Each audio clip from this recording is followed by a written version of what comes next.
Bonjour et bienvenue à tous sur cette nouvelle vidéo. Donc encore une fois, c'est pas une vidéo CTF, c'est pas une vidéo orientée cybersécurité, même si ça peut être en lien parfois. Là c'est encore une fois une vidéo qui peut servir à un peu tout le monde. Donc dans cette vidéo, on va voir comment récupérer des fichiers supprimés. Par exemple, si vous avez supprimé un document important que vous devez bientôt rendre à quelqu'un pour l'école, pour le travail, n'importe quoi. Donc on va voir comment récupérer ou tenter de récupérer vos fichiers supprimés.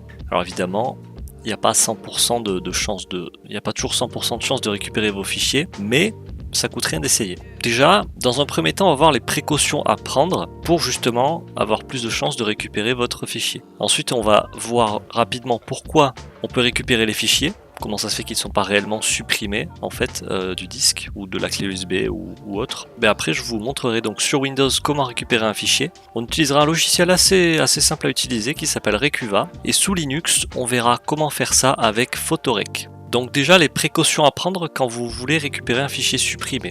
Tout simplement, déjà, ça paraît bête, mais vérifiez si le fichier n'est pas dans la corbeille. On sait jamais, vous pouvez peut-être, si vous faites pas attention, il est dans la corbeille, vous n'avez pas vu. Même si vous voyez pas l'icône s'actualiser sur le bureau, ça peut arriver. Vérifiez bien dedans, on sait jamais. Ça paraît bête, mais je préfère le préciser.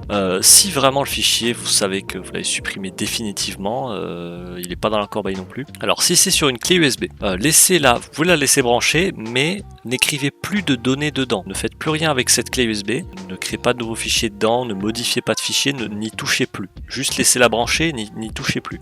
Si c'est sur le disque dur où se situe votre système d'exploitation, que ce soit Windows ou Linux en fait, éteignez votre ordinateur et ne démarrez votre ordinateur que sur une clé bootable, pas sur le disque dur où ont été supprimés les fichiers. Tout simplement parce que le simple fait d'utiliser le système d'exploitation va de temps en temps écrire de nouvelles données dans le disque. Et comme je l'ai dit, il faut à tout prix éviter d'écrire de nouvelles données sur le disque. Donc ensuite, lors de la récupération du fichier, avec Recuva ou n'importe quel autre logiciel, lorsque vous récupérez un fichier supprimé, il est très important de le récupérer dans un autre support de stockage que celui où a été supprimé le fichier. Ça revient à ce que je disais juste avant, puisqu'il ne faut pas écrire de données dans ce support de stockage. Donc par exemple, si vous avez supprimé un fichier dans votre clé USB, que vous récupérez un fichier de votre clé USB, vous pouvez l'enregistrer dans votre disque dur où il y a Windows, et inversement, si c'est dans l'autre sens. Et ensuite, le mieux c'est de s'y prendre le plus tôt possible.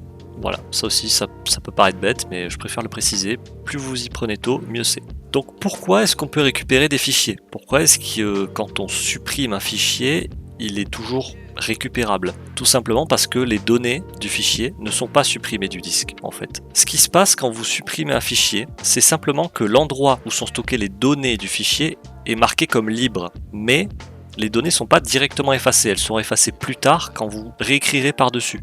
En fait, pour vous expliquer un peu plus en détail, sur Windows par exemple, vous avez ce qu'on appelle la table MFT, donc Master File Table. La Master File Table, elle stocke les métadonnées, en fait c'est comme un annuaire qui stocke les métadonnées, les permissions et l'emplacement des blocs de données, ou clusters, de chaque fichier dans le disque. Pour faire simple, ça stocke des références de fichiers. Mais ça ne stocke pas directement les données en fait. C'est juste les références. Ça dit tel fichier, les données de tel fichier se situent à tel endroit du disque. Parce que ça peut être en fait en plusieurs parties. Toutes les données ne sont pas forcément écrites les unes à la suite des autres. Ça peut être fragmenté. Et donc la table MFT donc est souvent utilisée dans les systèmes de fichiers NTFS. Donc sur Windows par exemple. On a un équivalent pour Linux qui s'appelle la table inode. Inode pour Index Node. Pareil, elle stocke les métadonnées, les permissions, les emplacements des blocs de données de chaque fichier, mais cette table est principalement utilisée dans les systèmes de fichiers tels que ext2, ext3, ext4, donc sous Linux globalement. Donc c'est l'équivalent de la table MFT, ça a le même but. Alors il y a peut-être des différences techniques, mais le but est le même. Alors on va passer à la démonstration sur Windows. Donc là, vous voyez, j'ai mon fichier bookworm.pdf. C'est tout simplement un write-up d'une box Hack2Box que j'ai pas fait en vidéo puisqu'elle était active jusqu'à présent. Je sais pas si elle est retirée, enfin bref. Donc on a un fichier PDF ici dans la clé USB. Je vais le supprimer, bon volontairement, dans votre cas je pense que ce sera plutôt involontaire, mais donc ici supprimer. Et là ils disent voulez-vous vraiment supprimer ce fichier de façon permanente? Je fais oui. Et là le fichier n'est pas dans ma clé USB. Il n'est plus, il a été supprimé. On peut aller voir dans la corbeille, il n'y est pas non plus. Donc le fichier a définitivement été supprimé. Là, je me rends compte que, mince, mon fichier a été supprimé, je voulais le garder. Comment je fais? J'écris plus de données dans la clé USB, comme je vous ai dit. Tout simplement, ce qu'on va faire, c'est qu'on va installer Recuva. Pour ça, on va ouvrir le navigateur, on va taper Recuva.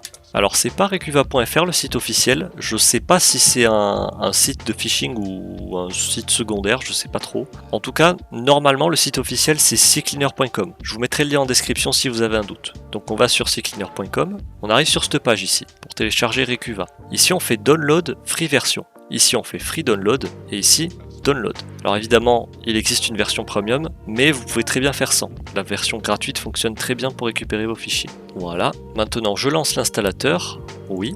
Bon, vous pouvez directement faire install. Moi je vais faire customize. Je vais décocher certaines options que je ne veux pas activer. J'ai pas besoin de raccourcis sur le bureau. Ici on peut choisir où est-ce qu'on veut installer Recuva. Pareil, vous pouvez très bien laisser à l'emplacement par défaut, sauf si vous voulez l'installer sur un autre support de stockage. Et si je fais install, on fait run Recuva.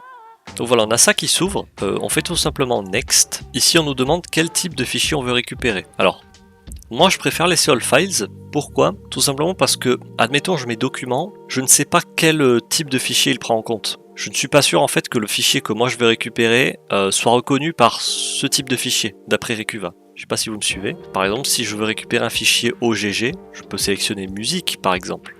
Mais je suis pas sûr que Recuva prenne en compte que les fichiers OGG sont considérés comme des musiques. Donc dans le doute, moi je mets all files, comme ça je suis sûr que mon fichier, que Recuva ne va pas passer à côté de mon fichier. Je fais next. Ici nous demande où est-ce que le fichier a été supprimé. Enfin, où est-ce qu'était le fichier avant d'être supprimé. Si vous laissez I'm not sure, donc je ne suis pas sûr, Recuva va scanner tous les supports de stockage de votre ordinateur, que ce soit les disques durs internes, externes, les clés USB, etc. Ça peut être extrêmement long, donc il vaut mieux vous rappeler d'où vous avez supprimé le fichier. Donc moi je vais sélectionner In a Specific Location, et ici je vais faire Browse, parcourir en français, et je vais sélectionner ma clé USB dans laquelle se situait le fichier que j'ai supprimé, donc New Volume, je fais OK, là je fais Next. Là il nous demande si on veut activer le Deep Scan, le scan profond. Alors vous n'êtes pas obligé, mais moi je l'active toujours quand j'essaie de récupérer quelque chose, parce que comme ça, même si ça dure plus longtemps, je suis sûr de ne pas passer à côté des fichiers à récupérer. Donc je fais Enable Deep Scan, Start, là il lance le scan, il n'y a plus qu'à attendre. Alors là ça dure quelques minutes, parce que c'est sur une clé USB de 4 Go.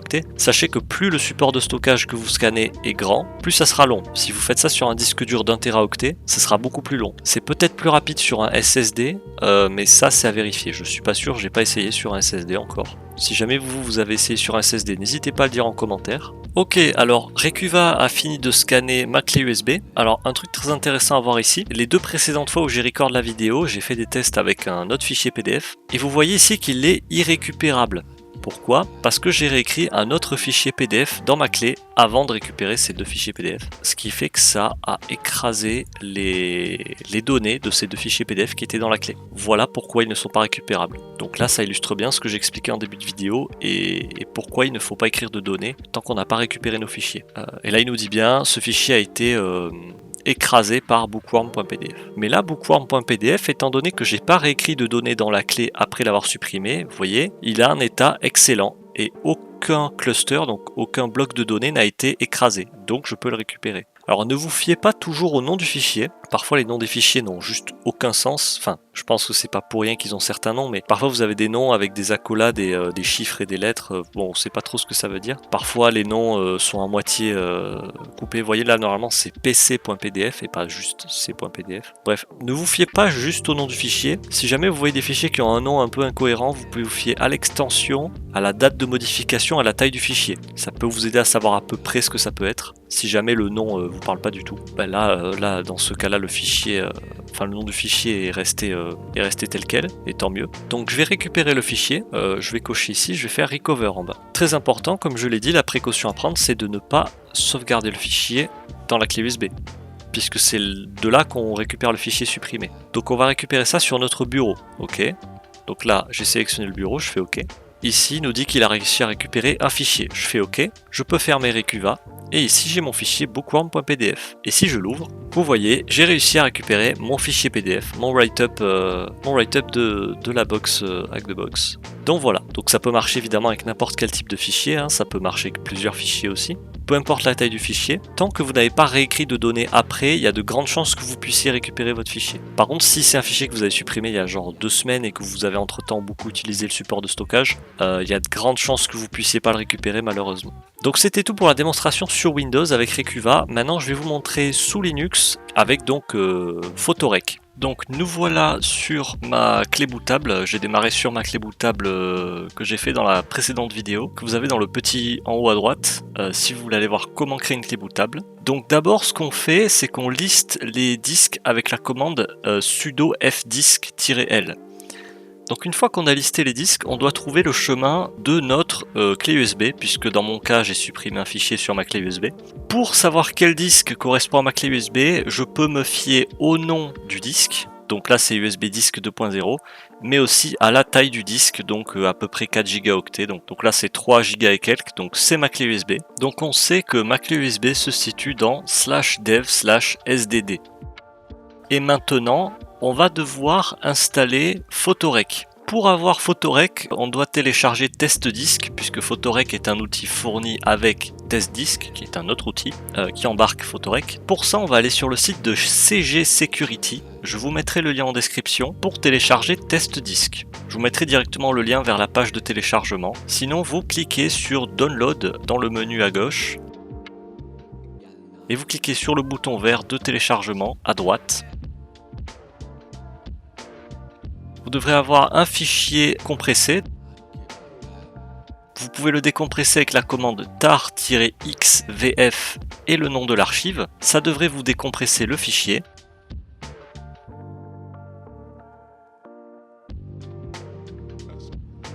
Une fois décompressé, ça va vous créer un nouveau dossier. Vous naviguez dans ce dossier, puis vous lancez en tant qu'admin Photorec statique. Donc vous faites sudo./photorec-statique. Ça devrait vous exécuter Photorec.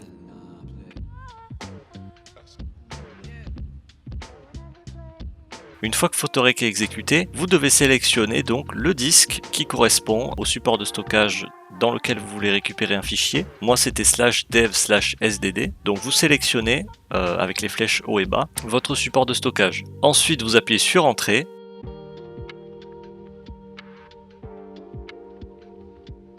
Ensuite, vous devez sélectionner sur quelle partition vous voulez récupérer un fichier.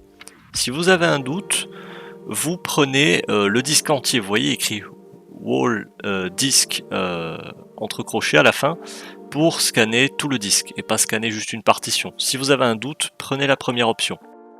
Ensuite, on nous demande le type de système de fichier depuis lequel on veut récupérer un fichier. Alors moi, c'est FAT32, ma clé USB. Elle est formatée en FAT32, du coup je sélectionne Other pour Autre. Ensuite, on nous demande si on veut scanner seulement l'espace non alloué ou si on veut scanner toute la clé USB, dans notre cas. Moi, je choisis de scanner toute la clé USB en sélectionnant Whole. On pourrait comparer ça au Deep Scan de Recuva.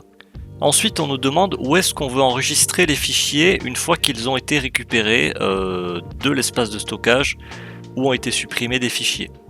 Alors, pour rappel, il est plus prudent de récupérer les fichiers dans un autre support de stockage. Dans mon cas, je récupère les fichiers sur le bureau de la clé USB bootable et ensuite j'appuie sur la touche C pour valider l'emplacement dans lequel je veux récupérer les fichiers. Et Photorec va commencer à scanner la clé USB. Une fois que c'est terminé, vous devriez vous retrouver avec un nouveau répertoire dans lequel se trouvent les fichiers qui ont été récupérés par Photorec. Dans mon cas, le répertoire se nomme recup-dir.1 et si j'ouvre ce répertoire, on peut voir que j'ai bel et bien récupéré mon fichier PDF. Alors le nom n'est plus le même, mais si j'ouvre ce fichier PDF, on peut voir que j'ai récupéré mon write-up de la box PC. Ce n'est pas le même fichier tout simplement parce que j'ai rec la vidéo en 2 fois et je n'ai pas utilisé le même fichier pour l'exemple. Donc voilà, la vidéo est terminée, j'espère qu'elle vous aura plu, qu'elle vous aura servi surtout. Donc si jamais vous avez des doutes, des questions ou autre, la section commentaires est là, j'essaierai de répondre à vos commentaires. Si vous avez aimé, n'hésitez pas à lâcher un like, n'hésitez pas non plus à vous abonner si vous voulez suivre les prochaines vidéos qui sortiront. Je vais évidemment refaire des vidéos CTF, mais je ferai aussi des vidéos dans le style de celle-là, qui sont plus des vidéos explicatives, qui peuvent servir à un peu plus de monde, qui sont moins orientées cybersécurité. Donc voilà, j'espère que ça vous aura plu, et moi je vous dis à la prochaine!